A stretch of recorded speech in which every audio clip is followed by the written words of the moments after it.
هادي له وأشهد أن لا إله إلا الله وأشهد أن محمدا عبده ورسوله اللهم صل على محمد وعلى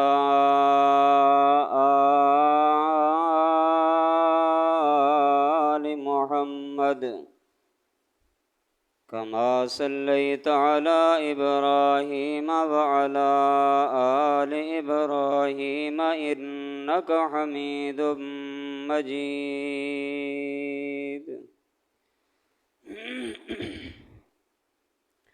اللهم بارك على محمد وعلى آل محمد كما باركت على إبراهيم وعلى آل إبراهيم إنك حميد مجيد أما بعد فأعوذ بالله السميع العليم من الشيطان الرجيم بسم الله الرحمن الرحيم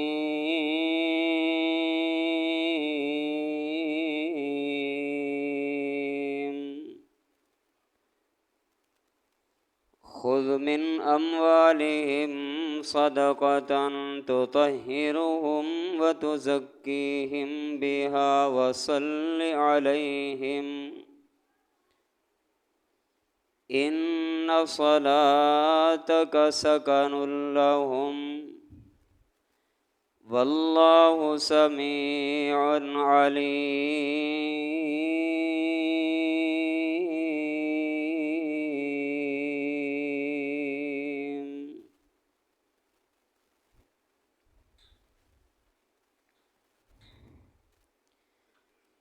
یا الہی جب تک میرے بدن میں جان رہے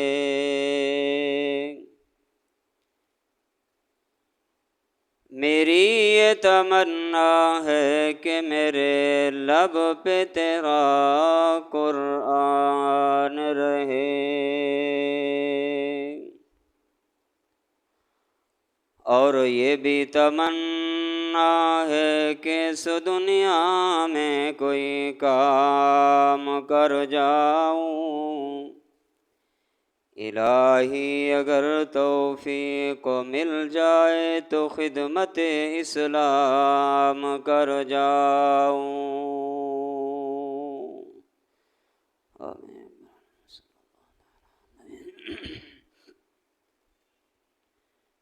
ہر قسم کی حمد و ثنا کبریائی بڑائی یکتائی تنہائی شہنشاہی اور بادشاہی اللہ وحدہ لا شریک کے لیے بے شمار درود و سلام امام الانبیاء خاتم الانبیاء جناب محمد الرسول اللہ صلی اللہ تعالی علیہ وآلہ وسلم کی ذات گرامی کے لیے.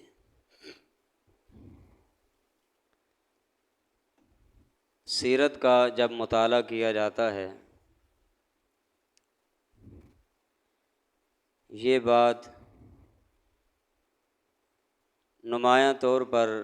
واضح ہوتی ہے اور نمایاں طور پر سامنے آتی ہے کہ پیارے پیغمبر علیہ الصلاۃ والسلام نے لوگوں کو دعائیں دینے میں بڑی کشادگی اختیار فرمائی ہے.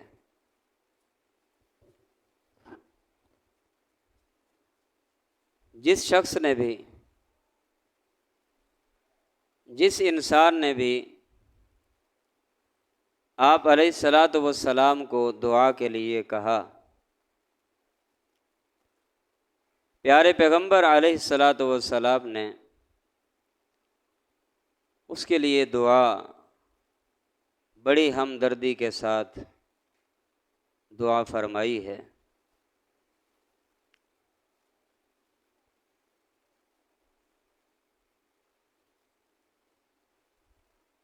اس لیے کہ امت مسلمہ کے لیے پیارے پیغمبر علیہ الصلاۃ والسلام کی دعا باعث رحمت، باعث برکت اور باعث نجات ہوا کرتی ہے۔ قرآن مجید نے ذکر فرمایا وَصَلِّ عَلَيْهِمْ إِنَّ صَلَاتَكَ سَكَنٌ لَّهُمْ، اے محبوب آپ ان لوگوں کے لیے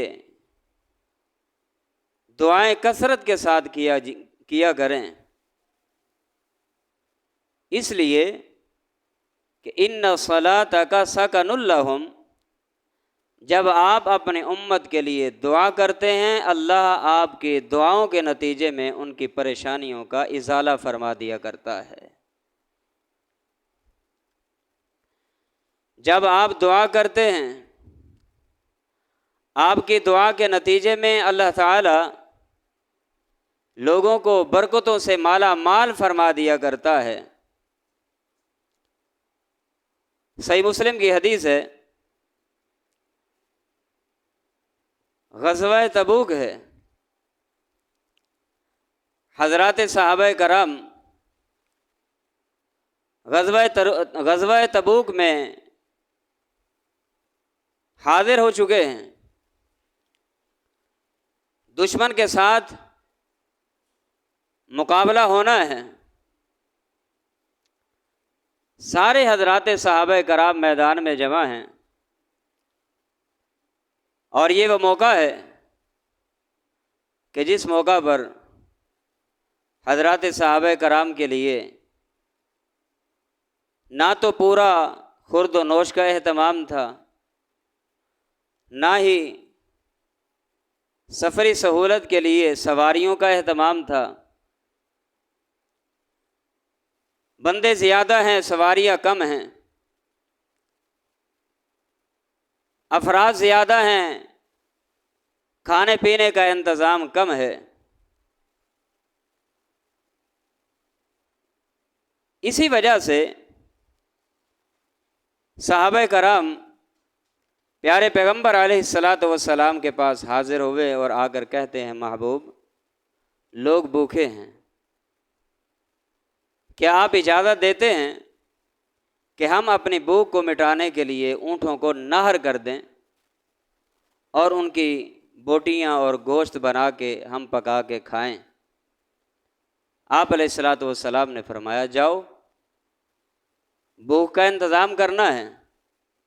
نہر کرو، گوشت بناؤ اور کھاؤ جا کے۔ اسی بات کا علم سیدنا عمر فاروق رضی اللہ تعالی عنہ کو ہوتا ہے۔ پیارے عمر فاروق رضی اللہ تعالی عنہ پیارے پیغمبر علیہ الصلاۃ والسلام کے پاس حاضر ہوتے ہیں اور آگے کہتے ہیں محبوب آپ نے حضرات صحابہ کرام کو بھوک مٹانے کے لیے اونٹ نہر کرنے کا تو حکم دے دیا ہے، اگر ہم نے اونٹوں کو نہر کر دیا تو پھر ہمارے پاس تو سواریاں ویسے کم ہیں اور پھر مزید کم ہو جائیں گی۔ میرا مشورہ ہے اونٹوں کو نہر کرنے کی بجائے آپ اپنے صحابہ سے کہیے کہ جن جن کے پاس کھانے کی جو جو چیز میسر ہے اور جن جن کے پاس جو جو چیز موجود ہے وہ یہاں آپ کے پاس لا کے جمع کرا دیں، اور آپ حضرات صحابہ کرام کے لیے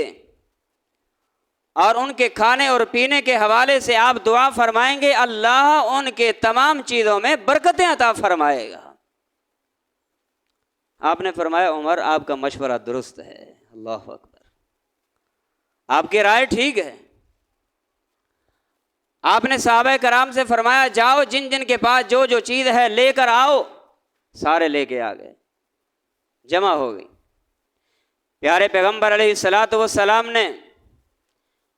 مال کے جمع ہونے کے بعد دعا فرمائی۔ دعائے برکت ہو جانے کے بعد سنیے، دعا کے ہو جانے کے بعد پیارے پیغمبر علیہ الصلاۃ والسلام صحابہ کرام سے فرماتے ہیں جاؤ اپنے اپنے مشکیزیں لے کے آؤ، اپنے اپنے خرزین لے کے آؤ، اپنا اپنا برتن لے کے آؤ۔ سارے صحابہ اپنے اپنے مشکیزیں لے کے آئے، فرمایا بھرنا شروع کر دو۔ صحیح مسلم کی حدیث ہے، صحابہ کرام نے جو جو برتن ان کے پاس میسر تھا، جو جو چیز ان کے پاس میسر تھی، ان چیزوں کو انہوں نے بھرا، اور بھرنے کے بعد پھر اپنی بھوک کو مٹایا اور کھایا بھی۔ کھانے کے بعد صحیح مسلم کی حدیث ہے، حضرات صحابہ کرام فرماتے ہیں، راوی سیدنا ابو ہریرہ رضی اللہ تعالی عنہ ہیں، فرماتے ہیں آپ نے صحابہ کرام کو بلایا، ہر صحابی نے اپنا اپنا مشکیزہ بھی بھرا، اور ہر صحابی نے پیٹ بھر کے کھایا بھی۔ مشکیزے بھرنے کے بعد، کھانا کھا لینے کے بعد بھی ایسے محسوس ہوتا تھا کہ یہاں سے سامان اٹھایا ہی نہیں گیا، یہاں سے کسی نے کچھ لیا ہی نہیں ہے۔ وَصَلِّ عَلَيْهِمْ إِنَّ صَلَاتَكَ سَكَنٌ لَهُمْ، اے محبوب جب بھی کسی صحابی کو کوئی پریشانی لاحق ہو، آپ ان کے لیے دعا کریں گے، آپ کی دعا کے نتیجے میں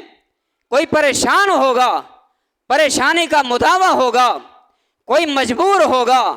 مجبوری کا مداوع ہوگا، کوئی فقیر ہوگا، فقیری کا علاج ہوگا، کوئی برکت سے خالی ہوگا، آپ کے دعاؤں کے نتیجے سے اللہ سبحانہ و تعالیٰ ان کے گھروں میں رحمتوں کا نزول فرما دے گا۔ وصلی علیہم، آپ ان کے لیے دعائیں کیجیے۔ ان صلاتک سکن لہم، بے شک آپ کی دعائیں ان کے لیے سکون کا، ان کے لیے راحت کا، ان کے لیے آرام کا، ان کے لیے برکت کا باعث بنے گی۔ آئیے گزشتہ جمعہ آپ کے سامنے چند ایسے اعمال ذکر کرنے کا کہا تھا کہ جن کے کرنے کے بعد کرنے والوں کے حق میں محمد الرسول اللہ صلی اللہ علیہ وسلم نے دعا فرمائی ہے۔ ان میں کا ایک عمل یہ ہے کہ پیارے پیغمبر فرماتے ہیں جو بندہ ہر روز عصر کی نماز سے پہلے 4 رکعتیں پڑھے گا، 4 رکعتیں پڑھے گا، پیارے پیغمبر علیہ الصلوۃ والسلام فرماتے ہیں اس کے نتیجے میں میں محمد دعا کرتا ہوں اس کے حق میں کہ اللہ اس کے لیے رحمتوں کا نزول فرمائے گا۔ پوچھ سکتا ہوں جن جن ساتھیوں نے یہ عمل سنا، یہ فرمان نبوی سنا، آپ اپنے دل کے اندر اپنے ہی متعلق گواہی دیجئے گا کہ اس نے اس پر کتنا عمل کیا ہے، کتنا عمل کیا ہے۔ مجھ سمیت کتنے بندوں نے عمل کیا ہے کہ ہر روز عصر کی نماز سے پہلے 4 رکعتیں اس نظریے کے ساتھ پڑھا کہ یہ سنت رسول بھی ہے، اور اس عمل کے کرنے کی وجہ سے اللہ کی طرف سے رحمتوں کا نزول بھی ہوتا ہے۔ کس نے پڑھا ہے؟ جس نے پڑھا ہے مبارکباد کا مستحق ہے، جس نے نہیں پڑھا یہ سستیاں میرے بھائیوں ختم کیجیے، یہ سستیاں اور کاہلیاں ختم کیجیے۔ دوسرا عمل پیارے پیغمبر علیہ الصلاۃ والسلام فرماتے ہیں جو خاوند، جو مرد صبح تہجد کے وقت اٹھتا ہے اور تہجد کی نماز ادا کرنے کے لیے وضو کرتا ہے، وضو کرنے کے بعد نوافل کے آغاز سے پہلے وہ جاتا ہے اپنی بیوی کو اٹھاتا ہے اور اس کو کہتا ہے کہ اللہ کی بندی سو رہی ہے، اللہ کی رحمتیں تقسیم ہو رہی ہیں اور ہم سوئے ہوئے ہیں، اٹھ جائیے، تہجد کا اہتمام کیجیے، اٹھ جائیے، وضو کیجیے، اللہ کے حضور حاضر ہو کر اپنے لیے، اولاد کی برکت کے لیے، رزق حلال کے حصول کے لیے اللہ سے دعائیں کیجیے۔ پیارے پیغمبر علیہ الصلاۃ والسلام فرماتے ہیں رحم اللہ امرأن من قام من اللیل صلی وایقظ امرأتہ فقال قومی فصلی رحم اللہ امرأ۔ اللہ اس بندے پہ رحمتوں کا نزول فرمائے جو رات کو قیام کرنے کے لیے خود بھی اٹھتا ہے اور اپنی بیوی کو بھی جگاتا ہے اور اس کو کہتا ہے قومی فصلی، کھڑی ہو جا اور تو نماز پڑھ۔ فرمایا جو خامد، جو ہسبینڈ، جو مرد اپنی ہونے والی بیوی کو خود بھی اٹھتا ہے اس کو بھی اٹھاتا ہے، پیارے پیغمبر فرماتے ہیں میں نے اپنی زبان نبوت سے دعا کی ہے کہ اللہ اس انسان پر اپنی رحمتوں کا نزول فرما دے۔ فصل علیہم ان صلاتک سکن لہم، محبوب دعائیں کرے گا، امت کو رحمتیں ملیں گی، محبوب دعائیں کرے گا، امت کو برکتیں ملیں گی۔ فرمایا صرف یہاں تک نہیں، پھر فرمایا رحم اللہ امرأۃ، رحمت کرے اللہ اس عورت پر بھی قامت من اللیل، جو رات کو تہجد کے لیے کھڑی ہوتی ہے، فصلت، خود بھی تہجد پڑھتی ہے، وایقظت زوجہا، اور اپنے خامند کو اٹھاتی ہے، اپنے خامند کو جگاتی ہے اور اس کو جا کے کہتی ہے اللہ کے بندے تو لمبی تان کے سویا ہوا ہے، قم فصلی، کھڑا ہو جا اور نماز پڑھ۔ پیارے پیغمبر فرماتے ہیں جو عورت اپنے خامند کے ساتھ یہ معاملہ کرتی ہے، پیارے پیغمبر نے ایسی عورت کے حق میں بھی دعائے رحمت فرمائی ہے کہ اللہ ایسی عورت پہ رحمت فرمائے۔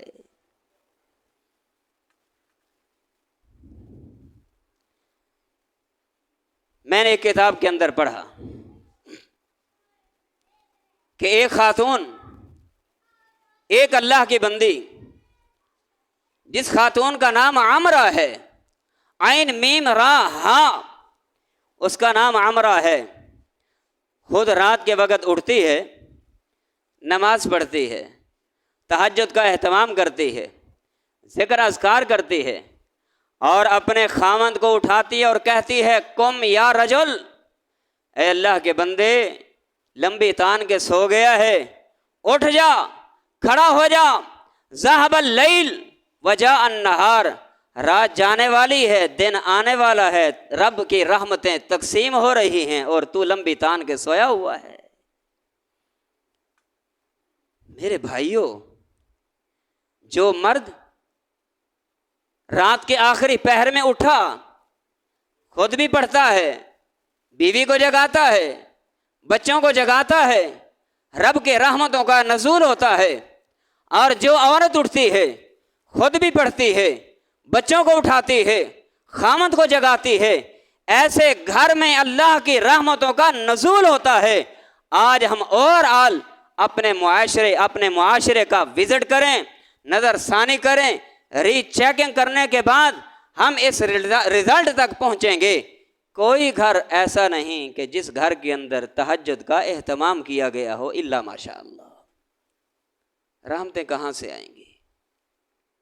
برکتیں کہاں سے آئیں گی؟ اولاد میں احترام کیسے آئے گا؟ اولاد میں اللہ اس کے رسول کی محبت کے جذبات کیسے بیٹھیں گے؟ میرے بھائیوں، پیارے پیغمبر علیہ الصلاۃ والسلام فرماتے ہیں جو بندہ رحمت چاہتا ہے اسے چاہیے کہ آخری پیر خود بھی اٹھے، اولاد کو اٹھائے، بیوی کو اٹھائے، بیوی اٹھتی ہے، بچوں کو اٹھائے، خامد کو اٹھائے، جو یہ عمل کرے گا اللہ کی طرف سے رحمتوں کا نزول ہوگا۔ اللہ ہم سب کو یہ عمل کرنے کی توفیق عطا فرمائے۔